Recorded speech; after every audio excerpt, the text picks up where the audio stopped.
ਵਾਹਿਗੁਰੂ ਜੀ ਕਾ ਖਾਲਸਾ ਵਾਹਿਗੁਰੂ ਜੀ ਕੀ ਫਤਿਹ। ਪਰਮ ਸਨਮਾਨਯੋਗ ਗੁਰੂ ਪਿਆਰੀ ਸਾਧ ਸੰਗਤ ਜੀ, ਸਭ ਤੋਂ ਵੱਡੇ ਭਾਗ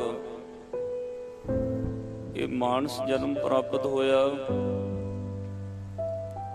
ਇਸ ਮਾਨਸ ਜਨਮ ਦੇ ਭਾਗ ਹੋਰ ਵੀ ਭਾਗਸ਼ਾਲੀ ਹੋ ਗਏ ਕਿ ਇਸ ਜਨਮ ਵਿੱਚ ਸਾਨੂੰ ਸਾਰਿਆਂ ਨੂੰ ਪੂਰਾ ਸਤਿਗੁਰੂ ਪ੍ਰਾਪਤ ਹੋਇਆ। ਸਤਿਗੁਰੂ ਸੱਚੇ ਪਾਤਸ਼ਾਹ ਜੀ ਨੇ ਅਪਾਰ ਬਖਸ਼ਿਸ਼ ਕਰਕੇ ਸਿੱਖੀ ਬਖਸ਼ੀ ਹੈ,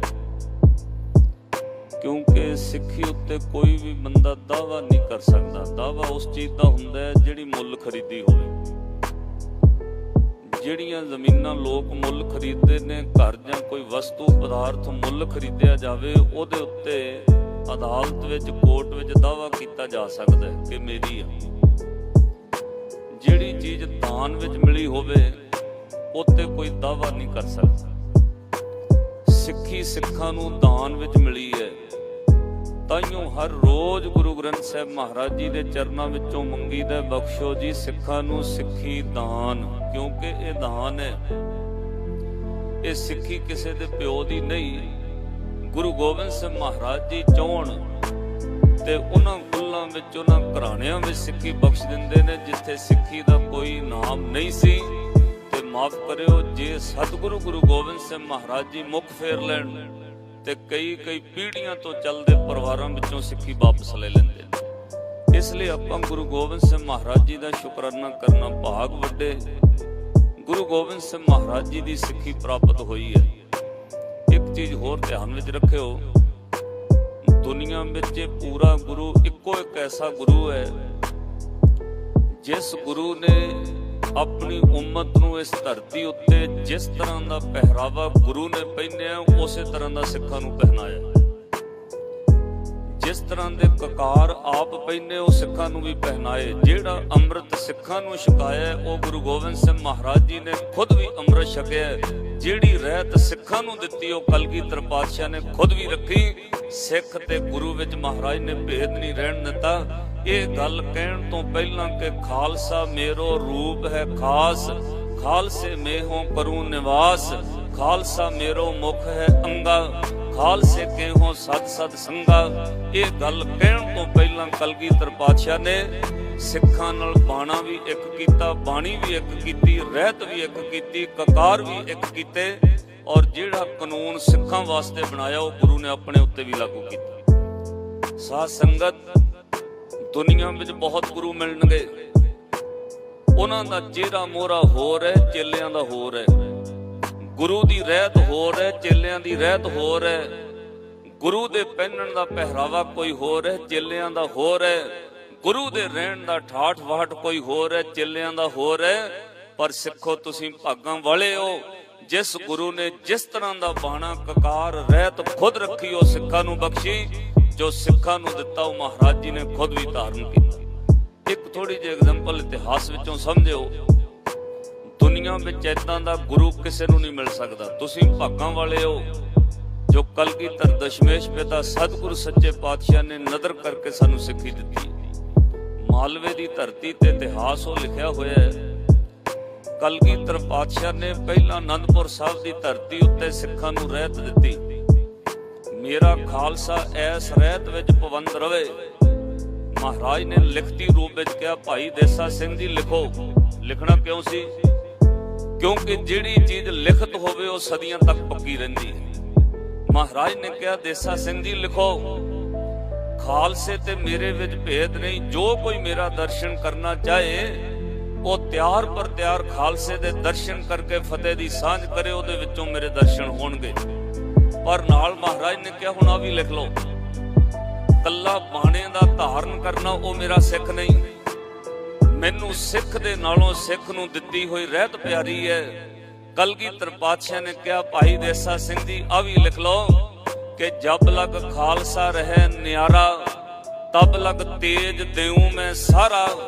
ਜਿਤਨੀ ਦੇਰ ਖਾਲਸਾ ਨਿਆਰਾ ਰਹੇਗਾ, ਮੇਰੀ ਸਾਰੀ ਤਾਕਤ ਉਸ ਖਾਲਸੇ ਦੇ ਨਾਲ ਰਹੇਗੀ। ਨਾਲ ਇਹ ਵੀ ਲਿਖ ਲਿਓ, ਜਬ ਗਹਿ ਵਿਪਰਨ ਕੀ ਰੀਤ, ਮੈਂ ਨਾ ਕਰੂੰ ਇਨਕੀ ਪ੍ਰਤੀਤ। ਕੱਲੀ ਮਹਾਰਾਜ ਨੇ ਪਾਠ ਸਾਨੂੰ ਨਹੀਂ ਉਹ ਪੜਾਇਆ, ਕੱਲੀ ਰਹਿਤ ਮਹਾਰਾਜ ਨੇ ਸਿੱਖਾਂ ਨੂੰ ਨਹੀਂ ਦਿੱਤੀ, ਉਸ ਰਹਿਤ ਉੱਤੇ ਮਹਾਰਾਜ ਖੁਦ ਵੀ ਪਾਬੰਦ ਰਹੇ। ਮਾਲਵੇ ਦੀ ਧਰਤੀ ਤੇ ਮਹਾਰਾਜ ਨੇ ਬਿਰਤਾਂਤ ਵਰਤਾਇਆ। ਚਲਦਿਆਂ ਚਲਦਿਆਂ ਕਬੀਰ ਬਾਬੇ ਦੀ ਸਮਾਧ ਵੱਲ ਤੀਰ ਨਾਲ ਸਜਦਾ ਕੀਤਾ। ਉੱਥੇ ਇਤਿਹਾਸ ਲਿਖਿਆ ਹੋਇਆ ਹੈ, ਗੁਰਪ੍ਰਤਾਪ ਸੂਰਜ ਗ੍ਰੰਥ ਵਿੱਚ ਇਹ ਸਾਖੀ ਆਈ। ਸਿੱਖਾਂ ਇਕੱਠੇ ਹੋ ਕੇ ਆਪਸ ਵਿੱਚ ਸਲਾਹ ਕੀਤੀ, ਜਿਹੜੀ ਗੱਲ ਗੁਰੂ ਨੇ ਸਾਨੂੰ ਕਹੀ ਹੈ ਕਿ ਖਾਲਸਾ ਮੇਰਾ ਉਹ ਹੈ ਜੋ ਖਾਲਸਾ ਗੋਰ ਮੜੀ ਮਠ ਭੂਲ ਨਾ ਮੰਨੇ, ਤੀਰਥ ਦਾਨ ਦਇਆ ਤਪ ਸੰਜਮ, ਇੱਕ ਬਿਨਾ ਨੇ ਇੱਕ ਪਛਾਨੇ। ਸਾਨੂੰ ਗੁਰੂ ਕਹਿੰਦਾ ਖਾਲਸਾ ਗੋਰ ਮੜੀ ਮਠ ਭੂਲ ਨਾ ਮੰਨੇ, ਫਿਰ ਆਪ ਸਜਦਾ ਗੁਰੂ ਨੇ ਕਿਉਂ ਕੀਤਾ? ਗੁਰੂ ਤੇ ਸਿੱਖਾਂ ਦੀ ਰਹਿਤ ਇੱਕ ਹੈ, ਤਾਂ ਸਿੱਖਾਂ ਵਿੱਚ ਵਿਚਾਰ ਚੱਲੀ। ਫਿਰ ਭਾਈ ਦਇਆ ਸਿੰਘ ਨੇ ਕਿਹਾ, ਮਹਾਰਾਜ ਜੀ ਖਾਲਸੇ ਆ ਗੱਲ ਕਰ ਰਹੇ ਨੇ, ਮਹਾਰਾਜ ਜੇ ਕਿਸੇ ਕਬਰ ਵੱਲ ਸਜਦਾ ਕਰਨ ਵਾਲਾ ਸਿੱਖ ਤਨਖਾਹੀ ਹੈ, ਉਹੀਓ ਅੰਮ੍ਰਿਤ ਤੁਸੀਂ ਵੀ ਛਕਿਆ, ਉਹੀਓ ਰਹਿਤ ਸਿੱਖਾਂ ਨੂੰ ਦੇ ਕੇ ਤੁਸੀਂ ਖੁਦ ਰੱਖੀ ਹੈ। ਮਹਾਰਾਜ ਹੁਣ ਉਹ ਰਹਿਤ ਤੁਹਾਡੇ ਤੇ ਵੀ ਲਾਗੂ ਹੁੰਦੀ ਹੈ। ਬਲਿਹਾਰ ਕਲਗੀਧਰ ਪਾਤਸ਼ਾਹ ਤੋਂ ਹਜ਼ੂਰ ਨੇ ਆਪਣੇ ਗਲ ਪਾਈ ਹੋਈ ਗਾਤਰੇ 3.5 ਫੁੱਟ ਦੀ ਕਿਰਪਾਨ ਮਹਾਰਾਜ ਨੇ ਗਲ ਵਿੱਚੋਂ ਲਾ ਕੇ ਭਾਈ ਦਇਆ ਸਿੰਘ ਦੇ ਹਵਾਲੇ ਕਰਕੇ ਕਿਹਾ, ਦਇਆ ਸਿੰਘ ਜੇ ਗੁਰੂ ਗੋਬਿੰਦ ਸਿੰਘ ਮਹਾਰਾਜ ਨੇ ਇਹ ਖੁਨਾਮੀ ਕੀਤੀ ਹੈ ਤਾਂ ਖਾਲਸਾ ਪੰਥ ਮੈਨੂੰ ਤਨਖਾਹ ਲਾਏ। ਹੈ ਕੋਈ ਏਦਾਂ ਦਾ ਦੁਨੀਆ ਵਿੱਚ ਗੁਰੂ ਜਿਹੜਾ ਚੇਲਿਆਂ ਦੇ ਸਾਹਮਣੇ ਪੇਸ਼ ਹੋ ਕੇ ਕਹੇ ਮੈਨੂੰ ਤਨਖਾਹ ਲਾਏ? ਸਾਧ ਸੰਗਤ ਕਲਗੀਧਰ ਪਾਤਸ਼ਾਹ ਦੇ ਬਚਨ ਸੁਣ ਕੇ ਭਾਈ ਦਇਆ ਸਿੰਘ ਦੇ ਹੱਥ ਜੁੜ ਗਏ। ਪਾਤਸ਼ਾਹ ਤੁਹਾਨੂੰ ਕੌਣ ਤਨਖਾਹ ਲਾ ਸਕਦਾ ਹੈ? ਹਜ਼ੂਰ ਨੇ ਕਿਹਾ, ਨਹੀਂ ਦਇਆ ਸਿੰਘ ਜੇ ਇਹ ਕੁਝ ਹੋਇਆ ਤੇ ਤਨਖਾਹ ਲਾਓ। 5 ਸਿੱਖ ਲੱਗ ਬਹਿ ਗਏ, ਆਪਸ ਵਿੱਚ ਮਤਾ ਪਕਾਇਆ। 5 ਸਿੱਖਾਂ ਨੇ ਫੈਸਲਾ ਕੀਤਾ ਗੁਰੂ ਗੋਬਿੰਦ ਸਿੰਘ ਮਹਾਰਾਜ ਨੂੰ 25 ਰਜਤਪਣ ਕੜਾ ਪ੍ਰਸ਼ਾਦ ਦੀ ਦੇਗ ਦੀ ਤਨਖਾਹ ਲਾਈ ਜਾਏ। ਹੁਣ ਤਨਖਾਹ ਦਾ ਫੈਸਲਾ ਤੇ ਹੋ ਗਿਆ, ਪਰ ਸੁਣਾਉਣ ਦਾ ਦਿਲ ਕਿਹਦੇ ਵਿੱਚ ਹੈ? ਕਿਹੜਾ ਸਿੱਖ ਉੱਠ ਕੇ ਗੁਰੂ ਨੂੰ ਤਨਖਾਹ ਸੁਣਾਏ? ਭਾਈ ਦਇਆ ਸਿੰਘ ਤੁਸੀਂ ਸੁਣਾਓ। ਉਹਨਾਂ ਕਿਹਾ, ਨਹੀਂ ਮੇਰੀ ਜ਼ੁਬਾਨ ਤੋਂ ਗੁਰੂ ਗੋਬਿੰਦ ਸਿੰਘ ਮਹਾਰਾਜ ਨੂੰ ਤਨਖਾਹ ਨਹੀਂ ਸੁਣਾਈ ਜਾ ਸਕਦੀ। ਗੁਰੂ ਕੇ ਸਿੱਖੋ ਕੋਈ ਹੋਰ 5 ਵਿੱਚੋਂ ਉੱਠੋ। ਫਿਰ 5 ਨੇ ਫੈਸਲਾ ਕਰਕੇ ਕਿਹਾ ਭਾਈ ਮਾਨ ਸਿੰਘ ਤਨਖਾਹ ਸੁਣਾਉਣਗੇ। 5 ਵਿੱਚੋਂ ਭਾਈ ਮਾਨ ਸਿੰਘ ਜੀ ਨੇ ਤਨਖਾਹ ਸੁਣਾਈ। ਮਹਾਰਾਜ ਨਾਲੇ 5 ਦੀਆਂ ਅੱਖਾਂ ਵਿੱਚ ਅਥਰੂ ਆ ਗਏ, ਨਾਲੇ ਕਲਗੀਧਰ ਪਾਤਸ਼ਾਹ ਨੂੰ ਤਨਖਾਹ ਸੁਣਾ ਕੇ ਕਿਹਾ, ਮਹਾਰਾਜ ਖਾਲਸਾ ਪੰਥ ਤੁਹਾਨੂੰ 25 ਰਜਤਪਣ ਕੜਾ ਪ੍ਰਸ਼ਾਦ ਦੀ ਦੇਗ ਦੀ ਤਨਖਾਹ ਲਾਉਂਦਾ ਹੈ। ਗੁਰੂ ਗੋਬਿੰਦ ਸਿੰਘ ਮਹਾਰਾਜ ਜੀ ਨੇ ਸਿਰ ਝੁਕਾ ਕੇ ਪ੍ਰਵਾਨ ਕੀਤੀ। ਪਹਿਲਾਂ 25 ਰਜਤਪਣ ਕੜਾ ਪ੍ਰਸ਼ਾਦ ਦੀ ਦੇਗ ਖਾਲਸੇ ਨੂੰ ਭੇਂਟ ਕੀਤੀ, ਫਿਰ ਬਾਅਦ ਵਿੱਚ ਖਾਲਸਾ ਪੰਥ ਤੋਂ ਕਿਰਪਾਨ ਲੈ ਕੇ ਦੁਆਰਾ ਪਹਿਨੀ। ਸਾਧ ਸੰਗਤ ਇੱਕ ਬੇਨਤੀ ਸਮਝਿਓ, ਗੁਰੂ ਕਦੇ ਭੁੱਲ ਨਹੀਂ ਕਰ ਸਕਦਾ, ਕਿਉਂਕਿ ਭੁੱਲਣ ਅੰਦਰ ਸਭ ਕੋ। ਆ ਭੁੱਲ ਗੁਰੂ ਕਰਤਾਰ। ਮਾਂ ਕਦੇ ਤੋਤਲਾ ਨਹੀਂ ਬੋਲਦੀ, ਪਰ ਬੱਚੇ ਨੂੰ ਸਿਖਾਉਣ ਵਾਸਤੇ ਮਾਂ ਨੂੰ ਤੋਤਲਾ ਬੋਲਣਾ ਪੈਂਦਾ ਹੈ। ਗੁਰੂ ਕਦੇ ਭੁੱਲ ਨਹੀਂ ਕਰਦਾ, ਪਰ ਕਈ ਵਾਰ ਸਿੱਖਾਂ ਨੂੰ ਸਿਖਾਉਣ ਵਾਸਤੇ ਜਾਣ ਬੁੱਝ ਕੇ ਉਹ ਬਿਰਤਾਂਤ ਵਰਤਾਉਣਾ ਪੈਂਦਾ। ਵੇਖੋ ਟੀਚਰ ਤੇ ਸਭ ਕੁਝ ਪੜਿਆ ਹੋਇਆ ਹੈ, ਉਹਨੂੰ A ਫਾਰ ਐਪਲ ਕਹਿਣ ਦੀ ਲੋੜ ਨਹੀਂ, ਪਰ ਸਟੂਡੈਂਟ ਨੂੰ ਪੜਾਉਣ ਵਾਸਤੇ ਕਹਿੰਦਾ ਹੈ। ਇਸੇ ਤਰ੍ਹਾਂ ਕਲਗੀਧਰ ਪਾਤਸ਼ਾਹ ਨੇ ਸਾਨੂੰ ਰਹਿਤ ਵਿੱਚ ਪੱਕਿਆਂ ਰਹਿਣ ਵਾਸਤੇ ਉਹ ਸਭ ਕੁਝ ਖੁਦ ਵਰਤਾ ਕੇ ਦੱਸਿਆ। ਜਦੋਂ ਭਾਈ ਦਇਆ ਸਿੰਘ ਖਲੋਤੇ ਵੇਖ ਰਹੇ ਸਨ, ਤਨਖਾਹ ਸੁਣਾਈ ਭਾਈ ਮਾਨ ਸਿੰਘ ਜੀ ਨੇ। ਭਾਈ ਦਇਆ ਸਿੰਘ ਦੀਆਂ ਅੱਖਾਂ ਵਿੱਚੋਂ ਵਿਰਾਗ ਜ਼ਾਰੋ-ਜ਼ਾਰ ਕਰ ਰਿਹਾ ਸੀ। ਕਲਗੀਧਰ ਪਾਤਸ਼ਾਹ ਨੇ ਘੁੱਟ ਕੇ ਸੀਨੇ ਨਾਲ ਲੱਗ ਕੇ ਕਿਹਾ, ਦਇਆ ਸਿੰਘਾ ਤੂੰ ਕਿਉਂ ਰੋਂਦਾ ਹੈ? ਭਾਈ ਦਇਆ ਸਿੰਘ ਨੇ ਕਿਹਾ, ਪਾਤਸ਼ਾਹ ਅੱਜ ਉਹ ਅੱਖਾਂ ਦੇ ਸਾਹਮਣੇ ਸੀਨ ਆ ਗਿਆ ਜਿੱਦਣ ਚਮਕੌਰ ਦੀ ਗੜੀ ਵਿੱਚੋਂ ਤੁਸੀਂ ਤੁਰੇ ਸੀ। ਮਹਾਰਾਜ ਪਿੱਛੇ ਪਿੱਛੇ ਤੁਹਾਡੇ ਮੈਂ ਤੁਰਿਆ ਸੀ। 10 ਕਦਮ ਕੋਲ ਜਾ ਕੇ ਕਿਹਾ ਸੀ, ਕਲਗੀਆਂ ਵਾਲਿਆ ਦੁਨੀਆ ਵਿੱਚ ਗਰੀਬ ਤੋਂ ਗਰੀਬ ਮਾਪੇ ਪਏ ਨੇ। ਕਿਹੜਾ ਮਾਂ ਪਿਓ ਹੈ ਜਿਹਦੇ ਪੁੱਤਾਂ ਦੀਆਂ ਲਾਸ਼ਾਂ ਬਿਨਾਂ ਕਫਨਾਂ ਤੋਂ ਰਹਿ ਜਾਣ? ਪਾਤਸ਼ਾਹ ਸੰਸਕਾਰ ਕਰਨਾ ਭਾਵੇਂ ਔਖਾ ਹੈ, ਪਰ ਕਫਨ ਤੇ ਪਾਇਆ ਜਾ ਸਕਦਾ ਹੈ। हे ਗੁਰੂ ਗੋਬਿੰਦ ਸਿੰਘ ਮਹਾਰਾਜ ਮੈਂ ਆਪਣਾ ਦਮਾਲਾ ਖੋਲ ਕੇ ਦਿੰਨਾ, ਆਪਣੇ ਪੁੱਤਾਂ ਦੀਆਂ ਲਾਸ਼ਾਂ ਉੱਤੇ ਕਫਨ ਪਾ ਦਿਓ। ਕਲਗੀਆਂ ਵਾਲਿਆ ਉਹ ਸਭ ਕੁਝ ਮੇਰੇ ਸਾਹਮਣੇ ਆ ਗਿਆ। ਉਦਣ ਤੂੰ ਆਪਣੇ ਪੁੱਤਾਂ ਦੀਆਂ ਲਾਸ਼ਾਂ ਕੋਲ ਖਲੋ ਕੇ ਕਿਹਾ ਸੀ, ਨਹੀਂ ਦਇਆ ਸਿੰਘਾ ਮੈਂ ਪੁੱਤਾਂ ਦੀਆਂ ਲਾਸ਼ਾਂ ਤੇ ਕਫਨ ਨਹੀਂ ਪਾ ਸਕਦਾ। ਕਿਉਂ? ਮੈਨੂੰ ਪੁੱਤਾਂ ਨਾਲੋਂ ਸਿੱਖ ਪਿਆਰੇ ਨੇ। ਕਲਗੀਆਂ ਵਾਲਿਆ ਕਿਤੇ ਸਿੱਖਾਂ ਨੂੰ ਪੁੱਤਾਂ ਨਾਲੋਂ ਵੱਧ ਪਿਆਰ ਦਿੰਨਾ, ਕਿਤੇ ਸਿੱਖਾਂ ਦੇ ਅੱਗੇ ਹੱਥ ਜੋੜ ਕੇ ਤਨਖਾਹ ਵੀ ਭਰ ਦਿੰਨਾ। ਤੇਰਾ ਦੇਣ ਕੌਣ ਦੇ ਸਕਦਾ? ਕਲਗੀਧਰ ਪਾਤਸ਼ਾਹ ਉਹ ਸਭ ਕੁਝ ਮੈਨੂੰ ਚੇਤੇ ਆ ਗਿਆ ਜਿੱਦਣ ਤੂੰ ਚਮਕੌਰ ਦੀ ਕੱਚੀ ਗੜੀ ਵੱਲ ਖਲੋ ਕੇ ਮੁਸਕਰਾ ਕੇ ਇੱਕ ਗੱਲ ਕਹੀ ਸੀ, ਇਹ ਚਮਕੌਰ ਦੀ ਇਹ ਗੜੀ ਏ, ਸਦੀਆਂ ਗੁਜ਼ਰ ਜਾਣਗੀਆਂ, ਲੋਕ ਤੇਰੇ ਤੇ ਇਸ ਦਰ ਤੇ ਆ ਕੇ ਨਮਸਕਾਰ ਕਰਨਗੇ। ਇਹ ਚਮਕੌਰ ਦੀ ਗੜੀ ਇੱਕ ਦਿਨ ਤੂੰ ਕੱਚੀ ਤੋਂ ਪੱਕੀ ਹੋ ਜਾਣਾ, ਕਿਉਂਕਿ ਤੇਰੇ ਵਿੱਚ ਪੱਕਿਆਂ ਦੇ ਪੈਰ ਪੈ ਗਏ ਨੇ। हुण तू कच्ची नहीं रहेगी, कुल दुनिया ते रहन तक तू पक्की हो जाएगी। पर चमकौर दी गड़िए आउण वाली नस्लां नूं दुनिया नूं सच दस नहीं। गुरु गोबिंद सिंह अपने पुत्तां दीयां लाशां कोलों लंघिआ, ओहदे मत्थे उत्ते त्यूड़ी नहीं सी। आउण वालियां नस्लां नूं सच दसी। गुरु गोबिंद सिंह अपने पुत्तां दीयां लाशां कोलों गुजरिआ, ओहदियां अखां विच पानी नहीं सी। गुरु गोबिंद सिंह महाराज अपने पुत्तां दीयां लाशां कोलों लंघिआ, ਉਹਨੇ ਆਪਣੇ ਪੁੱਤਾਂ ਦੀਆਂ ਲਾਸ਼ਾਂ ਤੇ ਕਫਨ ਨਹੀਂ ਪਾਇਆ। ਕਿਉਂ? ਉਹਨੂੰ ਪੁੱਤਾਂ ਨਾਲੋਂ ਜ਼ਿਆਦਾ ਸਿੱਖ ਪਿਆਰੇ ਨੇ। ਸਾਧ ਸੰਗਤ, ਜਿਹੜੀ ਗੱਲ ਗੁਰੂ ਗੋਬਿੰਦ ਸਿੰਘ ਮਹਾਰਾਜ ਜੀ ਨੇ ਉਦੋਂ ਵਾਰਤਕ ਕਹੀ ਸੀ, ਇੱਕ ਪਿਆਰ ਭਿੱਜੇ ਵਿਦਵਾਨ ਨੇ ਲਿਖਿਆ। ਉਹ ਕਹਿੰਦਾ ਗੁਰੂ ਗੋਬਿੰਦ ਸਿੰਘ ਮਹਾਰਾਜ ਨੇ ਉੱਥੇ ਖਲੋ ਕੇ ਬਚਨ ਕਹੇ। ਭਾਈ ਦਇਆ ਸਿੰਘ ਕਹਿੰਦੇ ਨੇ, ਪਾਤਸ਼ਾਹ ਮੈਨੂੰ ਉਹ ਯਾਦ ਹੈ ਜਿੱਦਣ ਤੂੰ ਚਮਕੌਰ ਦੀ ਗੜੀ ਵੱਲ ਹੱਸ ਕੇ ਕਿਹਾ ਸੀ, ਗੜੀਏ ਵੇਖ ਲੈ ਹੱਸਦਾ ਜਾ ਰਿਹਾ। ਇਹ ਚਮਕੌਰ ਦੀ ਗੜੀਏ ਗੌਰ ਨਾਲ ਵੇਖ, ਗੁਰੂ ਗੋਬਿੰਦ ਸਿੰਘ ਮਹਾਰਾਜ ਦੇ ਮੱਥੇ ਤੇ ਤਿਉੜੀ ਨਹੀਂ। ਗੌਰ ਨਾਲ ਵੇਖ, ਗੁਰੂ ਗੋਬਿੰਦ ਸਿੰਘ ਦੀਆਂ ਅੱਖਾਂ ਵਿੱਚ ਅਥਰੂ ਨਹੀਂ। ਗੜੀਏ ਵੇਖ ਲੈ ਹੱਸਦਾ ਜਾ ਰਿਹਾ, ਕਹਿ ਨਹੀਂ ਸਮੇਂ ਨੂੰ ਮੱਥੇ ਨਹੀਂ ਬੱਟ ਮੇਰੇ, ਰੋਕ ਸਕੇ ਨਾ ਮੇਰੀ ਮੁਸਕਾਨ ਤਾਈਂ। ਲੱਗੇ ਜਿਗਰ ਦੇ ਵਿੱਚ ਜੋ ਫਟ ਮੇਰੇ, ਤੇਰੀ ਹਿੱਕ ਤੇ ਅਜੀਤ ਜੁਝਾਰ ਸੌਂ ਗਏ।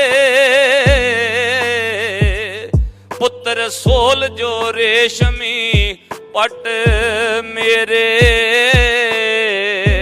ਕਫਨ ਪਾਇਆ ਨੀ ਨਾ ਤੇ ਇਸ ਕਰਕੇ, ਕਿਉਂਕਿ ਸਿੰਘ ਨੀਨਾ ਤੋਂ ਘਟ ਮੇਰੇ। ਕਲਗੀਧਰ ਪਾਤਸ਼ਾਹ ਦਾ ਕੌਣ ਦੇ ਸਕਦਾ ਹੈ? ਜਦੋਂ ਮਹਾਰਾਜ ਨੇ ਅਰਦਾਸ ਸਿੱਖਾਂ ਨੂੰ ਸੰਪੂਰਨ ਕਰਕੇ ਕਿਹਾ, ਦੂਜੇ ਪਹਿਰੇ ਵਿੱਚ ਕਿਹਾ, ਮੇਰੇ 4 ਸਾਹਿਬਜ਼ਾਦਿਆਂ ਦਾ ਨਾਮ ਬਾਅਦ ਵਿੱਚ ਲਿਓ, ਪਹਿਲਾਂ ਮੇਰੇ ਪੁੱਤਾਂ ਤੋਂ ਪਿਆਰੇ 5 ਪਿਆਰਿਆਂ ਦਾ ਨਾਮ ਲਿਓ। ਅਰਦਾਸ ਪੜਿਓ, ਪਹਿਲਾਂ 5 ਪਿਆਰਿਆਂ ਦਾ ਨਾਮ ਲਿਆ ਜਾਂਦਾ ਹੈ। ਸਾਧ ਸੰਗਤ, ਇੱਕ ਗੱਲ ਹੋਰ ਧਿਆਨ ਵਿੱਚ ਰੱਖਿਓ, ਗੁਰੂ ਨੇ ਆਪਣੇ ਪੁੱਤਾਂ ਤੋਂ ਮੋਹਰੇ ਵੀ ਆਪਣੇ 5 ਪਿਆਰੇ ਰੱਖੇ। ਦੁਨੀਆ ਵਿੱਚ ਐਸਾ ਕੋਈ ਗੁਰੂ ਨਹੀਂ ਜਿਹੜਾ ਇੰਨਾ ਮਾਣ ਆਪਣੇ ਉਮਤ ਨੂੰ, ਆਪਣੇ ਚੇਲਿਆਂ ਨੂੰ, ਆਪਣੇ ਸਿੱਖਾਂ ਨੂੰ ਦੇ। ਗੁਰੂ ਨੇ ਆਪਣੇ ਪੁੱਤਾਂ ਤੋਂ ਮੋਹਰੇ ਵੀ 5 ਪਿਆਰੇ ਰੱਖੇ। ਕਮਾਲ ਦੀ ਗੱਲ, ਗੁਰੂ ਨੇ ਆਪਣੇ ਤੋਂ ਮੋਹਰੇ ਵੀ 5 ਪਿਆਰੇ ਰੱਖੇ। ਜਦੋਂ ਨਗਰ ਕੀਰਤਨ ਧੰਨ ਸ਼੍ਰੀ ਗੁਰੂ ਗ੍ਰੰਥ ਸਾਹਿਬ ਮਹਾਰਾਜ ਜੀ ਦੀ ਅਗਵਾਈ ਵਿੱਚ ਅੱਜ ਵੀ ਨਿਕਲਦਾ ਹੈ, ਕਦੇ ਧਿਆਨ ਨਾਲ ਦਰਸ਼ਨ ਕਰਿਓ। ਗੁਰੂ ਗ੍ਰੰਥ ਸਾਹਿਬ ਮਹਾਰਾਜ ਦੀ ਸਵਾਰੀ ਪਿੱਛੇ ਹੋਏਗੀ, ਗੁਰੂ ਗ੍ਰੰਥ ਸਾਹਿਬ ਮਹਾਰਾਜ ਤੋਂ ਅੱਗੇ 5 ਪਿਆਰੇ ਹੋਣਗੇ। ਗੁਰੂ ਨੇ ਸਦਾ ਵਾਸਤੇ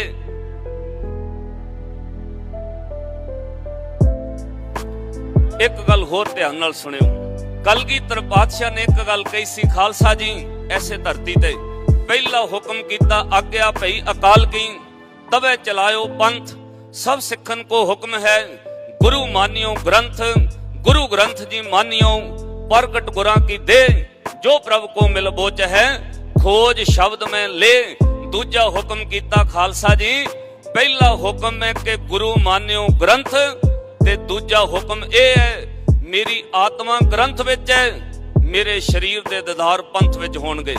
कलगीधर पातशाह ने कहा सी, खालसा जी बेशक मेरे पिता गुरु तेग बहादुर साहब दी शहादत भुल जिओ, मैनू कोई गम नहीं।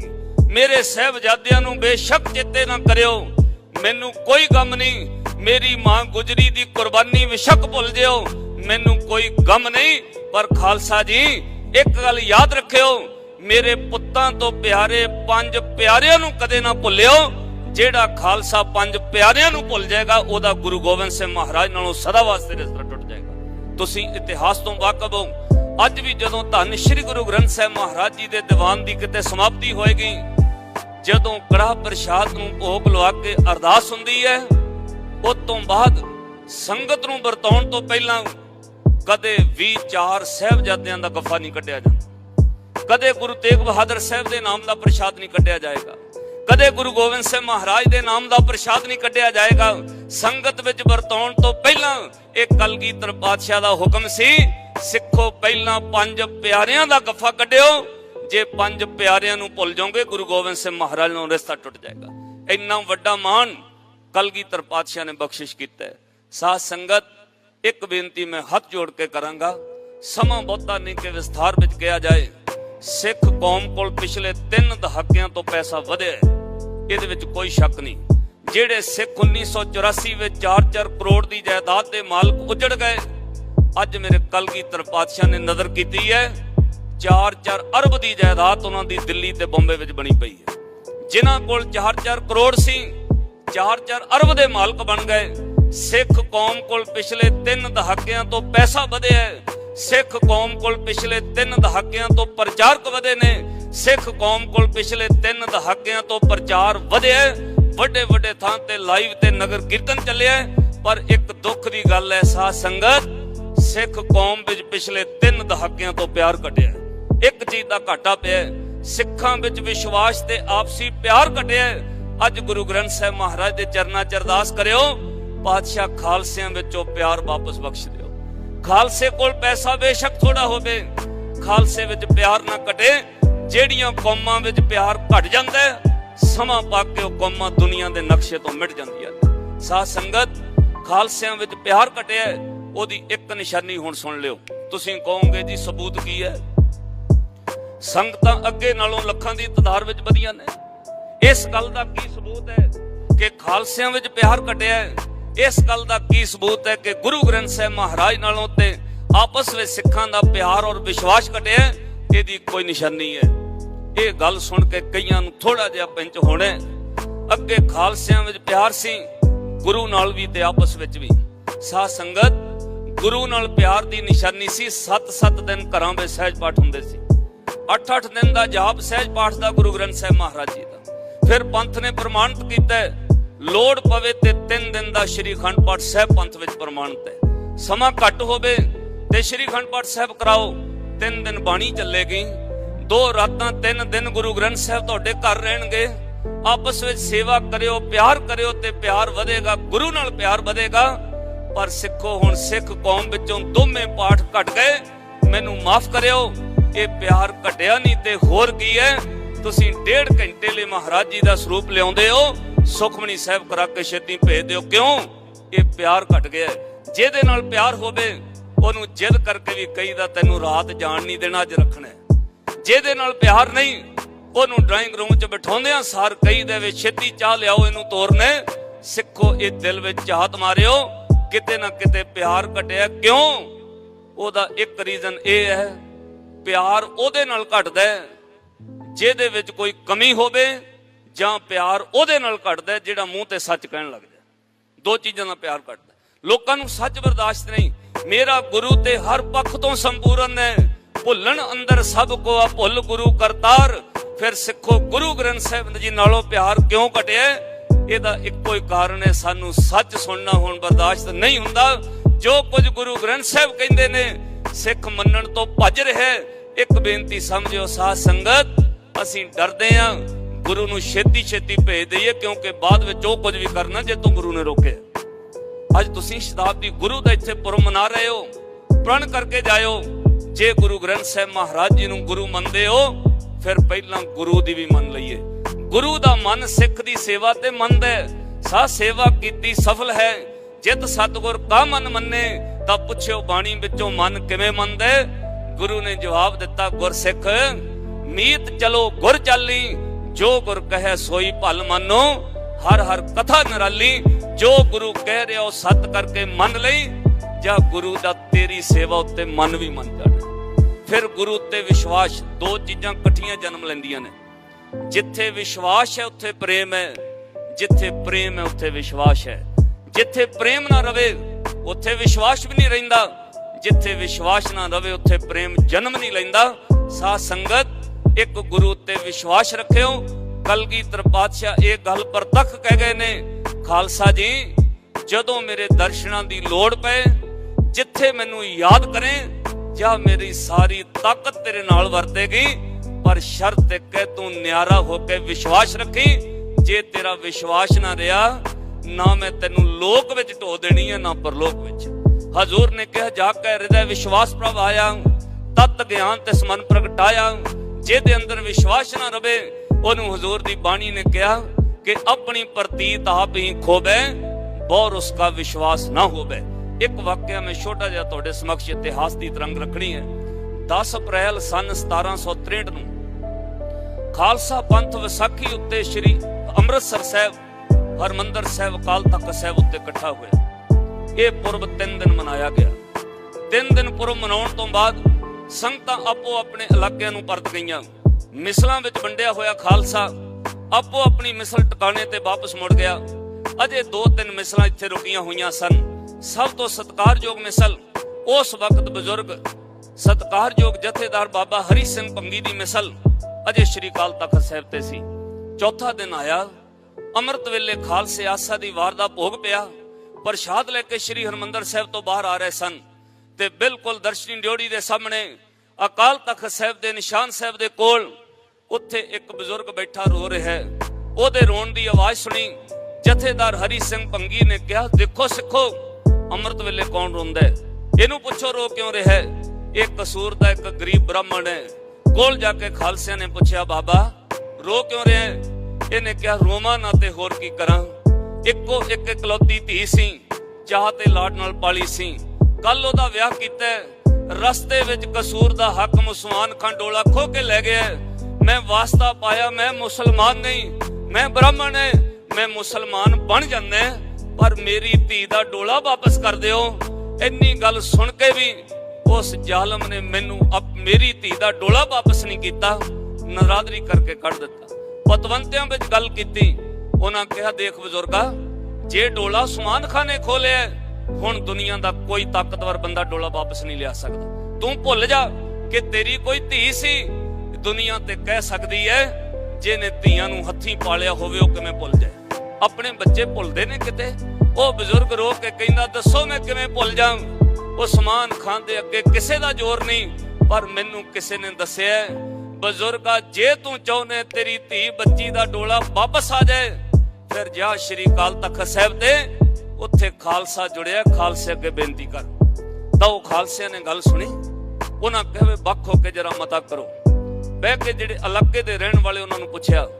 ਉਹਨਾਂ ਕਿਹਾ, ਦੇਖੋ ਜਹਦਾਰ ਜੀ, ਉਸਮਾਨ ਖਾਨ ਨੂੰ ਜਿੱਤਣਾ ਖੇਡ ਨਹੀਂ ਪਈ। ਉਹ 12 ਕਿਲਿਆਂ ਦਾ ਮਾਲਕ ਹੈ, 700 ਦੇ ਕੋਲ ਘੋੜ ਸਵਾਰ ਹੈ, 25,000 ਪੈਦਲ ਸਵਾਰ ਉਹਦੇ ਕੋਲ ਸਿਪਾਹੀ ਨੇ। ਉਹ ਹਾਥੀਆਂ ਦੀ ਫੌਜ, ਘੋੜਿਆਂ ਦੀ ਫੌਜ ਦਾ ਮਾਲਕ ਹੈ। ਉਹਨੂੰ ਜਿੱਤਣ ਵਾਸਤੇ ਘੱਟੋ ਘੱਟ 8-10 ਦਿਨ ਦੀ ਤਿਆਰੀ ਚਾਹੀਦੀ ਹੈ। ਇੱਕ ਵਿੱਚੋਂ ਨੌਜਵਾਨ ਉੱਠਿਆ। ਉਹਨੇ ਕਿਹਾ, ਖਾਲਸਾ ਜੀ, 7 ਦਿਨ ਉਡੀਕ ਕਰੋਗੇ, ਗਰੀਬ ਬ੍ਰਾਹਮਣ ਦੀ ਬੱਚੀ ਦੀ ਪੱਤ ਟੁੱਟੀ ਜਾਏਗੀ। ਫਿਰ ਡੋਲਾ ਵਾਪਸ ਲਿਆਉਣ ਦਾ ਕੀ ਮਤਲਬ? ਹੁਣ ਤੇ ਅੱਜ ਹੀ ਫੈਸਲਾ ਕਰਨਾ ਪਏਗਾ। ਉਹਨਾਂ ਕਿਹਾ, ਫੈਸਲਾ ਕਿਵੇਂ ਕਰੀਏ? ਐਡੇ ਵੱਡੇ ਤਾਕਤਵਰ ਬੰਦੇ ਨਾਲ ਜੂਝਣ ਲਈ ਤਿਆਰੀ ਚਾਹੀਦੀ ਹੈ। ਵਿੱਚੋਂ ਉਹ ਨੌਜਵਾਨ ਉੱਠਿਆ। ਉਹ ਕੌਮ ਦਾ ਸਰਮੌਰ ਇੱਕ ਹਸਤੀ ਹੋਈ ਹੈ, ਸਰਦਾਰ ਜੱਸਾ ਸਿੰਘ ਆਹਲੂਵਾਲੀਆ। ਉਹਨੇ ਉੱਠ ਕੇ ਕਿਹਾ, ਜਥੇਦਾਰ ਜੀ, ਮੇਰੀ ਇੱਕ ਬੇਨਤੀ ਹੈ, ਜਿਸ ਕੌਮ ਦਾ ਗੁਰੂ ਪੂਰਾ ਹੋਵੇ ਉਹਨੂੰ ਦੁਬਦਾ ਵਿੱਚ ਨਹੀਂ ਪੈਣਾ ਚਾਹੀਦਾ। ਆਓ ਉੱਠੋ, ਗੁਰੂ ਗ੍ਰੰਥ ਸਾਹਿਬ ਮਹਾਰਾਜ ਅੱਗੇ ਅਰਦਾਸ ਕਰੀਏ। 5 ਸਿੱਖਾਂ ਨੇ ਹੱਥ ਪੈਰ ਸੁੱਚੇ ਕੀਤੇ। ਧੰਨ ਗੁਰੂ ਗ੍ਰੰਥ ਸਾਹਿਬ ਮਹਾਰਾਜ ਜੀ ਦੇ ਸਨਮੁਖ ਹਰਮੰਦਰ ਸਾਹਿਬ ਹੋਏ। ਗਲ ਵਿੱਚ ਪੱਲਾ ਪਾ ਕੇ ਅਰਦਾਸ ਕੀਤੀ, ਪਾਤਸ਼ਾਹ, ਤੇਰੀ ਸ਼ਰਨ ਵਿੱਚ ਇੱਕ ਗਰੀਬ ਬ੍ਰਾਹਮਣ ਆਇਆ, ਤੇਰਾ ਹੁਕਮ ਹੈ ਜੋ ਸ਼ਰਨ ਆਵੇ ਤਿਸ ਕੰਠ ਲਾਵੇ। ਇਹ ਬਿਰਧ ਸੁਆਮੀ ਸੰਦਾ, ਪਰ ਸਾਡੇ ਕੋਲ ਹਥਿਆਰ ਸ਼ਸਤਰ ਘੋੜੇ ਸਿੰਘ ਘੱਟ ਨੇ। ਹੁਣ ਦੱਸੋ, ਐਡੇ ਵੱਡੇ ਤਾਕਤਵਰ ਬੰਦੇ ਨਾਲ ਕੀ ਕਰੀਏ? ਕੀ ਹਮਲਾ ਕਰਨਾ ਚਾਹੀਦਾ ਜਾਂ ਇਸ ਗੱਲ ਨੂੰ ਥੋੜੇ ਦਿਨ ਟਾਲ ਦੇਣਾ ਚਾਹੀਦਾ? ਗੁਰੂ ਗ੍ਰੰਥ ਸਾਹਿਬ ਮਹਾਰਾਜ ਅੱਗੇ ਅਰਦਾਸ ਕੀਤੀ। ਅਰਦਾਸੀਆਂ ਨੇ ਗਲ ਵਿੱਚ ਪੱਲਾ ਪਾ ਕੇ ਕਿਹਾ, ਪਾਤਸ਼ਾਹ, ਤੂੰ ਗੁਰੂ ਗ੍ਰੰਥ ਸੱਚੀ ਹੈ ਦੇ, ਸਿੱਖ ਸੰਗਤ ਕੋ ਬਾਕ ਸੱਚ ਦੇ। ਜਦੋਂ ਅਰਦਾਸ ਕਰਕੇ ਕਿਹਾ, ਹੁਕਮਨਾਮਾ ਬਖਸ਼ੋ, ਵੇਖੋ ਖਾਲਸਿਓ, ਗੁਰੂ ਗ੍ਰੰਥ ਸਾਹਿਬ ਬੋਲਦੇ ਨੇ। ਗੁਰੂ ਗ੍ਰੰਥ ਸਾਹਿਬ ਤੇ ਵਿਸ਼ਵਾਸ ਰੱਖੋ, ਜੋ ਚਾਹੋਗੇ ਇੱਥੋਂ ਮਿਲਦਾ, ਲਿਖਤੀ ਰੂਪ ਵਿੱਚ ਗੁਰੂ ਨੇ ਦਿੱਤਾ। ਖਾਲਸਿਆਂ ਨੇ ਅਰਦਾਸ ਕੀਤੀ, ਤੂੰ ਗੁਰੂ ਗ੍ਰੰਥ ਸੱਚੀ ਹੈ ਦੇ, ਸਿੱਖ ਸੰਗਤ ਕੋ ਬਾਕ ਸੱਚ ਦੇ। ਅਰਦਾਸ ਤੋਂ ਬਾਅਦ ਜਦੋਂ ਨਾਨਕ ਨਾਮ ਚੜ੍ਹਦੀ ਕਲਾ ਤੇਰੇ ਭਾਣੇ ਸਰਬੱਤ ਦਾ ਭਲਾ ਹੋਇਆ, ਤਾਪਿਆ ਬਹਿ ਕੇ ਸਿੱਖ ਨੇ ਫਿਰ ਹੁਕਮ ਲਿਆ। ਇਤਿਹਾਸ ਕਹਿੰਦਾ कि चुक पतरे तब ग्रंथ को देखा, वसंत की वार को आयो लेखा। गुरु ग्रंथ साहिब विचों बसंत दी वार चों हुक्मनामा आया। गुरु ग्रंथ साहिब बोले कि बसंत की वार महल पंजवां, हर का नाम ते आए कै हो हरिया भाई, करमल खंते पाई है ए रुत सुहाई, वन तिन प्रभ संग मोलिया लथी सब शाही। इसे हुक्मनामे विच गुरु ग्रंथ साहिब जी ने कहा पंजे बद्धे महाबली कर सज्जा ढोआ अपने चरण जो पाइन विच दाई खड़ोआ रोग सोग सा मिट गए नित नवा नरोआ हुक्मनामे दा भोग पिया खालसिया ने उच्ची आवाज विच जकारा छड्डिया गुरु ग्रंथ साहिब दा हुक्म हो गया हुण हमला करांगे उसे वक्त उस्मान खान ते हमला कीता ओनू शिखर दोपहर सुत्तियां नप लिया ओदे कोलों गरीब ब्राह्मण दी बच्ची दा डोला छड़ाया ओनू घोड़ियां पिछे पा के खिच के लियांदा जदों ओ जंग जित्ती गई किसे ने फिर जदों ओ गरीब ब्राह्मण दी बच्ची दा डोला लिया के वापस ओनू दिता उदों किसे ने पूछया जस्सा सिंह आलूवालिया तैनू ये गल दा पता नहीं सी कि वह 12 किलियां दा मालक है तैनू नहीं सी पता उहदे कोल 25,000 फौज है तैनू नहीं सी पता वह 700 घोड़ सवार ते हाथियां दी फौज दा मालक है। सरदार जस्सा सिंह आलूवालिया ने कहा सी खालसा जी मैनू नहीं पता वह 12 किलियां दा मालक है मैनू नहीं पता उहदे कोल घोड़े ते हाथी ने मैनू नहीं पता उहदे कोल 25,000 फौज है मैनू ते इक्को गल याद सी मैनू मेरे गुरु ग्रंथ साहिब ने हुक्म कर दिता है हुण मैनू जितण तो कोई नहीं रोक सकता। खालसिओ इन्ना विश्वास चाहिए।